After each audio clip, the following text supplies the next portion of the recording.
Welcome to Behind the Prop Podcast, where each week we will bring you stories, lessons, and some tips from behind the prop. Please subscribe wherever you listen to podcasts. Pre-show checklist, microphones, Check. sound check, Complete. recording all channels, Checked and verified. Pre-show checklist complete. tower, Bravo Tango Papa is holding short, ready for departure. Bravo, Tango Papa, you are clear for takeoff. Have a great show. You're clear for takeoff and Wilco, Bravo Tango Papa. What's up, Wally? Hey, Bobby, how are you? I'm good. Here we are, episode number 9 now. Last week we had Devin Miller on the show. That was a good show. This week, based on some of the requests that came in for our beautiful coffee mugs that we've highlighted on social media, a number of people asked similar questions. We're kind of combining these. If you haven't got your mug yet, it's in the mail. We're going to talk a little bit about the economics of flight training today, Wally. It's not cheap, but there are ways that I think I can give guidance and help people save some money. I know you have years and years of experience flight training, and your 2 daughters have taken flight training, and I'm sure you've tried to save a few of your own bucks. Absolutely. Parents come in all the time and say, hey, help me, save me some money. And so we're going to share a number of tips and tricks today on maybe how you go about attacking flight training with an economical mindset. Right. So the biggest question, the one that kind of started all this particular episode for us was, Wally, I get asked all the time, or I see people all the time walk in the flight school and they go, you know what? I'm gonna start flight training, but I'm a couple months away. I'm gonna take my written first, and then I'm gonna come back and see you. You ever heard anybody with that guidance? I have, and I've had a lot of people suggest that, to say, go ahead and get the written out of the way, or as the FAA calls it, the knowledge test. So we're going to use those terms interchangeably, the written or the knowledge test. We're all talking about the same thing. And ironically, when we say the written, there's really nothing written about it. It's all online. That's a little bit old school. But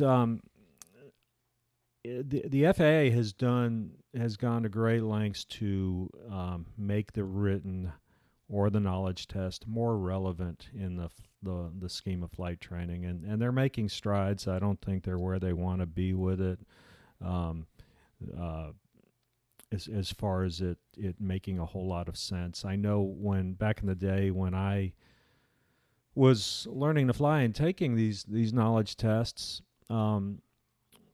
for my first several ratings, I made 70s on all my written tests. And then I learned how to pass the tests. And then I started making 90s. If I go back and if I look at my experience, I don't think I ever made an 80-something on a written test anywhere. High or low? Yeah. I was barely passing it. And then all of a sudden I figure out the tricks to pass the test, and then I was making 95s. And as an examiner, I've never really paid attention to the data, but I think that's pretty. I think if I were to actually track the written test scores, I think the majority that I would see are in the 70s or in the 90s. You'd think just statistically that about a third of your test scores would be in the 80s, but I really don't think that's the way it turns out. So I think the idea of getting the written out of the way before you even start training it's a nice idea in that, okay, that's just something you don't have to worry about. But the fact is that you just don't you just memorize answers. Yeah. And there's a lot of the things on the knowledge test that are going to make a whole lot more sense if you've actually done it in the airplane. For instance, if you're going to let's just use this example. Let's say you've got a friend who has come from a foreign country and they have never we'll use golf. We'll use the sport of golf since you're an avid golfer. They have never played golf, and you want to teach them how to play golf. Well, you're probably not going to give them a book and say, read this book and then in 3 weeks we'll go out and we'll get a golf club and hit some balls. Probably pretty fast, pretty upfront in the process. You're going to go outside, at least out in the backyard, and show them, okay, this is a golf club. This is the way you hold it. This is the way you swing it. You're going to let them get some hands-on stuff. So, use that with the airplane. You want some hands-on knowledge before you start attacking the knowledge test. At least that's my opinion. Yeah, I'm a big believer in that as well. And I don't know under which context you get this question. Obviously, I get it when people are coming in here looking for a flight school. They're asking these questions. Normally, they're saying, I was told that it'll save me a lot of money. If I do this, it'll save me a lot of money. That just doesn't make sense to me at all. I think, I like the idea of saying I could get that done, but it really is memorization. And there are no time requirements for the knowledge exam. I just have to take it before I'm endorsed to take my practical exam, which would be the check ride. And my normal advice to young people or adults and parents that bring their children in, I say, look, when would you take a test that you're going to be graded on and then have to speak to orally about your results? Would you take it before you ever did any flying? Or would you wait and do it like 5 to 10 days before you had to take that practical exam?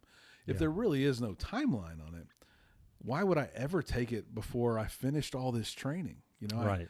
I do my cross-country planning probably a month into my flight training, but I'm going to go take a written exam on how to do cross-country flight planning before I ever do any cross-country flight planning. Right. It really is either memorization at that point, or you're missing the opportunity to truly understand the material. Like, you can't get a question that you don't understand if you really know how to do the cross-country flight planning. So I always use the example of a hold short line in this conversation. You can memorize what it looks like on a piece of paper or a chart from the FAA, but if you go take off 3 times and you stop and your instructor says, see that yellow line? It's solid on this side. We can't cross it. When we're on the other side, it's dashed. We're going to come across it. That's called a hold short line. You're probably going to remember what a hold short line is. And in good training, they'll probably say, because there's other planes coming, you don't want to cross that until you're cleared to cross it. Right. And it's just going to make so much more practical sense than memorizing what it looks like and then hoping the other yellow lines don't confuse you when you see them on the test, right? So I don't know why it would save you any money. I get why people think it would maybe save you some time, but it probably even costs you on the time side of that pendulum as well. I think what it can do is it can lead to frustration because you're reading about things that are, if you have never been in an airplane, you're reading about things and you're being tested on things that are just theoretical, things that you have not really experienced. Where actually you get in an airplane, you go, oh, well, that's what they're talking about. It really brings it all together. And you're talking about timelines. One thing to think about, there is one timeline on the knowledge test. Once you take the knowledge test, it's only good for 24 calendar months. So, someone who says, okay, I'm going to go do a weekend ground school, and I'm a very academically gifted person, I can go and listen to 2.5 days worth of lecture and I can pass this test. Okay, now you've got this document that says you have passed the private pilot knowledge test with a whatever grade, as long as it's 70 or above. And now the clock starts ticking. You've got 2 years to take your 24 calendar months to take your check ride. And if it goes over a day, you have to retake the knowledge test. So another reason to maybe not do that. I mean, 2 years sounds like a lot of time, but with a lot of us, life gets in the way and things happen, job changes, you move. It's not unusual. In fact, I just got a call this week about a young man whose knowledge test expires the end of the month. And he needs to get in and get a check ride, or he's going to have to retake his knowledge test. And of course, I got no availability, so he is, he's going to find another examiner, or retake the test. Yeah, and what's the reality that his knowledge is the same today as it was 24 months ago when he took that test? Right. Fairly unlikely that he knows the material as well, which could lead to some proficiency in other things. So I think we're both saying there's no sense in taking a knowledge test before you start your training. Start your training, learn more about what you're doing in the aircraft, on the airport, what the airport operations are, etc., so that knowledge test just becomes easier and you really know the material. Right. The next thing I get asked, man, I get this every time as well, just help me understand how I can save money. And I do my best. I think there's a lot of ways that you can save money in flight training, but the reality is it's also expensive. So you're not going to find a cheap way, and I do hear that. Who's the cheapest? I'm still surprised people would want to fly in the cheapest planes or aircraft they can find. Yeah. That doesn't seem to make a lot of sense, but I get it's a thing that we want to be cognizant of, and that's what this show's all about. So a couple of things that I talk about during your primary training, you need to come somewhat regularly, right? If you take the mindset of I don't have a lot of money, I'm going to come once every 2 weeks. What happens to those students in your experience, Wally? My experience is that the first, let's say every flight is just for to make it easy. Let's say the typical flight is an hour. It's probably a little bit more than that, but let's just say it's an hour. I would say for the typical student pilot who is coming every 2 weeks, you're spending the first 20 to 30 minutes of that hour rehashing what you did on your last flight. I tell people that they should really try to schedule 3 times a week in their private pilot training. Reason being is right off the bat, you're working around 4 schedules. You're working around your schedule. You're working around the instructor's schedule. You're working around the airplane schedule. And you're working around the weather schedule. And so I think it's statistic. I don't have statistics in front of me to back this up, but I would say that probably one of those 3 times is going to get canceled for whatever reason. Life gets in the way. Somebody gets sick. The main thing are the availability of airplanes. You have maintenance issues. The student in front of you came in and blew a tire, and so the airplane is going to be down for an hour and a half. Well, that's your 2-hour time slot. And of course, weather is a big factor in different areas of the country.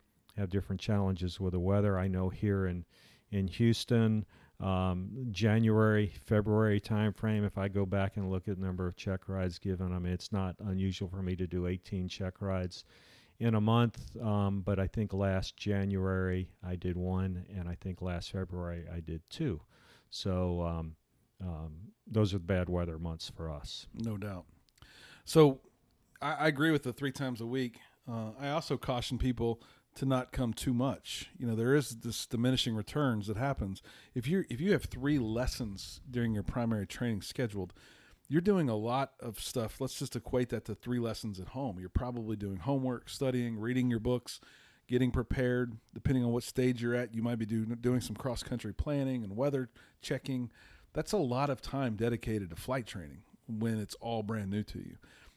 If you get to the point where you try to do 5 or 6, I think there's this just a diminishing of return where you can't take all that information in. Your bucket's only so big, and you can only put so much in it. And I think good stuff starts flushing out of that bucket or that brain, and you just can't take it all in. So I love 3.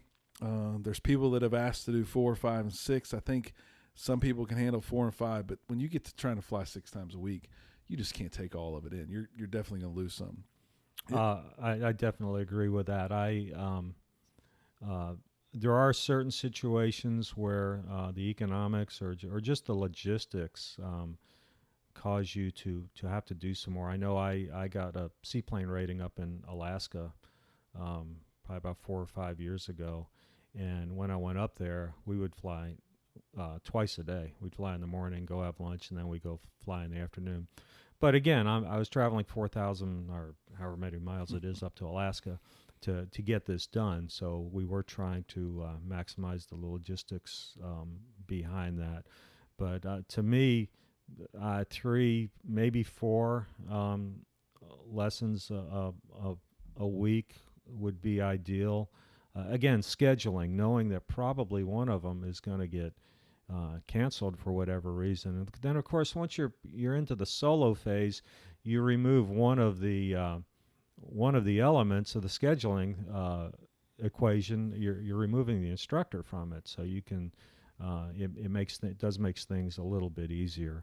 But sometimes you see people that want to come in and fly 3 hours once a week, and for some people you have to do that because of work constraints and so forth. But really, I find that after about an hour or 20 of intense training, and I'm not talking about a cross country. Obviously, if you do a 250-mile cross country, you're going to fly longer than a couple hours. There's no getting around that unless you're in a very fast airplane.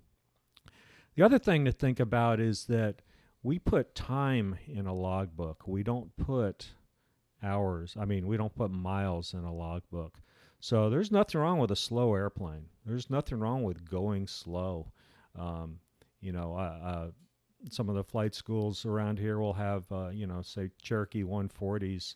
That's a slow airplane. Nothing wrong with that. Or 152. If you can fit in it, it's a little uncomfortable for me, but nothing wrong with going slow because we're putting time in the logbook. We're not putting miles. No doubt. I completely agree. So the other part about just coming once a week is you take a step forward and then you take 2 steps back. Figuring out the flare landing is hard for just about everybody. If you do that once every 14 days, it's just going to be harder. There's no question about it. The next thing that I would recommend is to have some sort of a plan for a home simulator. When we're talking about the economics of flight training, we're thinking about all of it, right? So private, instrument, commercial. I would even say during private, it would definitely help you with a visual scan outside the aircraft and inside of the instruments to just do some cross-checking. But, man, when you get to instrument, it really helps you with your scan. It really helps you lose all visual reference to the ground, and you get some really good practice on tuning the radios, tuning the GPS, making sure you're going the right place that you want to go, and probably get to practice things you just wouldn't feasibly practice in an aircraft. Yeah. For example, a 0-0 day at an airport, try to get down and shoot that all the way to minimums and never see the ground and go around. You're probably not going to practice that way with an instructor in an aircraft. Then you can raise it to 500 feet, 800 feet, 1,000 feet. You can just really change the outside world very quick with a simulator and get a lot of practice. To that recommendation, those software packages cost about $60, X-Plane or Flight Simulator from Microsoft. And I would recommend buying a pretty good joystick kit that has a joystick and a throttle control of some sort. They're about $150. But you need those switches and buttons to get your flow down, to work through checklists, to extend the flaps, to raise the flaps, turn the lights on, turn lights off. You need that. I guess it's the muscle memory of moving and reaching and hitting a switch is beneficial. But you don't get to log all that time. But I try to tell people that $200, give or take, is probably less than one flight lesson. And you'll get the benefits of many, many flight lessons out of that home simulator kit, and something that you can use forever and ever. Yeah, definitely. What about pre-flight briefings? I get a lot of shtick from customers and students that say, man, I don't want to do ground before every lesson, Wally. I just feel like I'm wasting my money. Would you advise that to a student pilot? The ground is absolutely critical. I'm a sports fan, and so I use a lot of sports analogies with flying. Typically, before a football team comes up to the line of scrimmage and runs a play, they huddle up and they talk about what they're going to do. They call the play, so everybody knows what they're going to do. and then they try and go execute the play, and sometimes it works, sometimes it doesn't work based on what the defense is doing. And so to me, the pre-flight briefing is the huddle. What are we going to do today? Okay, we're going to go out there and we're going to do this maneuver. We're going to do let's say power off stalls today. Well, maybe pull out the ACS. What does the ACS say about power off stalls? What are the standards? What are the from the instructor standpoint? What are the common mistakes? What do students usually mess up? So yeah, it's definitely, it puts you in the mindset of instead of just getting up to the line of scrimmage and is the quarterback going to throw the ball to me, or is he going to hand it off to the running back? So the pre-flight the briefing is really important, and it doesn't have to be extremely formal, but it ought to at least be a sit down at least 5-10 minutes, I would say. Yeah, I believe we all live in a world of tenths of an hour, so I like to think of it as 12 to 18 minutes, right? You're probably going to spend 0.2 to 0.3 back there pre-flighting your flight profile with your instructor, and that's valuable time. I'm an advocate that you should be paying your instructor for that consultation and that planning. What I see happen more often than not, to those people who told me they didn't want to pay for that pre-flight ground, they actually rush out to the plane and pre-flight the plane, and they jump in. They still have to huddle. They just don't huddle here on the ground, so they're talking about it in the aircraft. They get to the West practice area, they fly a few circles, they spend 12 minutes in the plane talking about the things, the common mistakes, the demonstration, and they don't realize they just spent 0.2 of the Hobbs on that aircraft, which is an extra $25 on top of the instructor's time in that aircraft. Right. So it not doing that briefing probably costs you a lot more money than really planning that briefing out with your instructor beforehand. As it relates to the instrument commercial students out there, the best way to put some economical thought process around the flying is to never fly alone after you get your private pilot's license. That's a little bit unrealistic probably, but I do think that the school here does a lot to help people share time together, put instrument student with instrument student so they can go wear foggles and shoot approaches and practice and do all that stuff together. We do the same thing with commercial pilots, and then try to make sure we're doing everything we can to help commercial and instrument pilots. One of those tips is something that we've talked about a number of times here, Wally, and it's the in accordance with. So if I never fly alone, I share time, I'm splitting the cost, that's great. What does the in accordance with mean, and what should students and instructors be doing in their logbooks to make sure they're maximizing the things they do as well? Well, one thing that is required for a commercial pilot is 10 hours of instrument instruction time. It's 61-129 that addresses this, and it says that I don't have the reg in front of me, but so I'm paraphrasing, but it basically says that you've got to have 10 hours of instrument time, straight and level, unusual attitudes, turns, climbs, all that stuff. And it does say using a view limiting device. Okay, so the intent is not for this to not be actual time. And this is the way our some FAA offices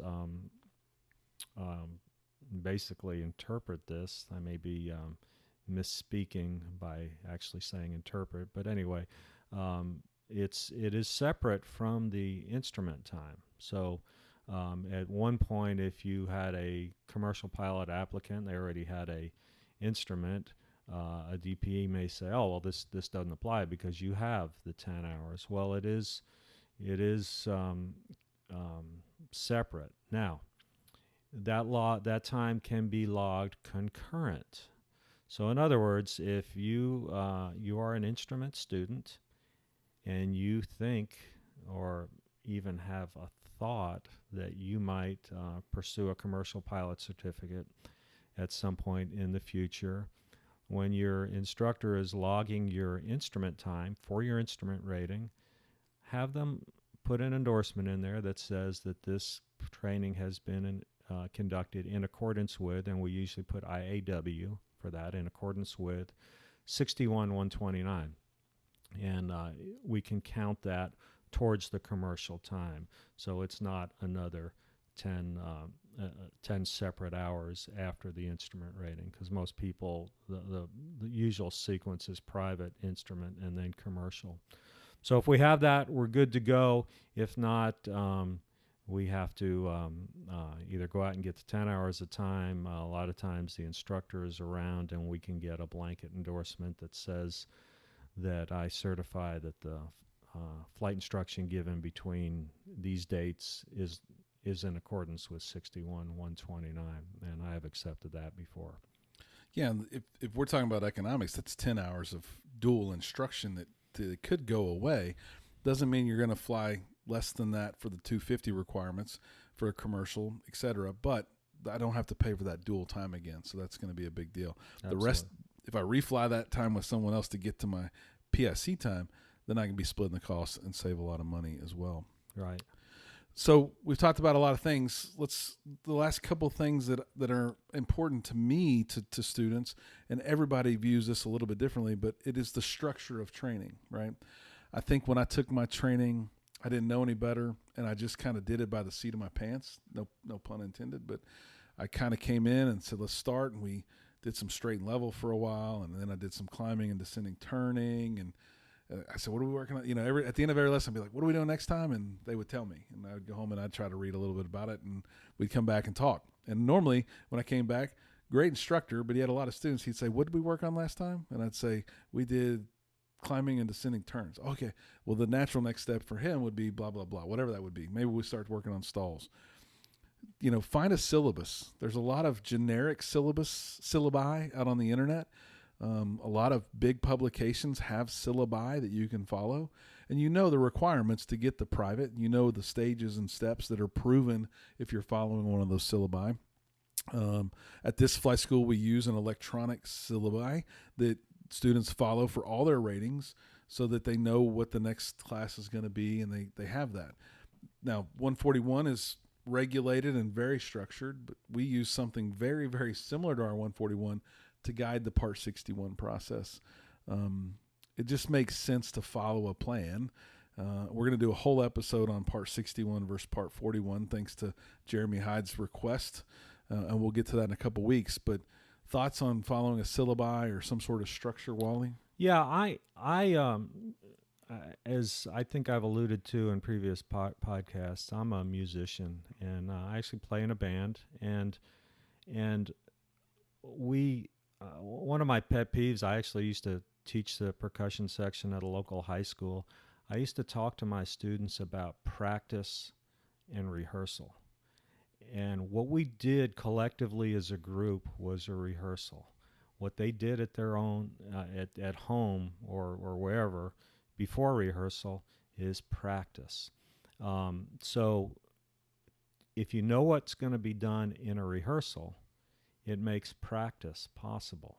And that's the way, if you have a syllabus, if you know what you're going to do in your lesson tomorrow, it makes you able to prepare for it. Now, there needs to be some flexibility in that. And for instance, let's say the syllabus calls for going out and doing high work, stalls, and maybe steep turns today. But here at this airport, we have a north-south runway.